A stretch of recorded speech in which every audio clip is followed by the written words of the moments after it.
भाई बहुत ही टेस्टी, बहुत ही टेस्टी। इसमें आप खोए खोए की स्मेल भी आ रही है। बिल्कुल, इसमें अच्छे वाला घी डालते हैं, इलायची भी डालते हैं, इलायची डालते हैं, खोया भी डालते हैं। खोया भी डालते हैं। इंशाल्लाह जो गाहक भी लेता है इंशाल्लाह खुश होकर लेता है। रेट भी हमारा मुनासिब है। आप कितना अच्छा इसका टेस्ट है।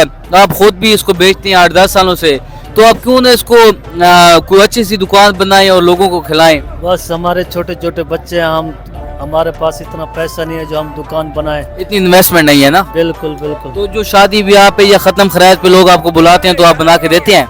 बिल्कुल बना कर देता हूँ, जरूर बना कर। अगर कोई शख्स, आप मैं भी आपको थोड़ा सा भला करूं, कोई शख्स अगर आपसे ये स्वान हलवा बनवाना चाहे तो आप बना देंगे। जरूर बना के दूंगा। अपना मोबाइल नंबर बता दें। दोस्तों बहुत ही मजेदार टेस्ट, बहुत ही अच्छा टेस्ट। इनसे ये गरीब बंदे हैं, इनको अगर आप बुला लें तो इनका भी फायदा हो जाएगा और आपकी भी शादी ब्याह और खत्म खराज के लिए सोनी हलवा बन जाएगा। इनका आप नंबर नोट कर लीजिएगा। 03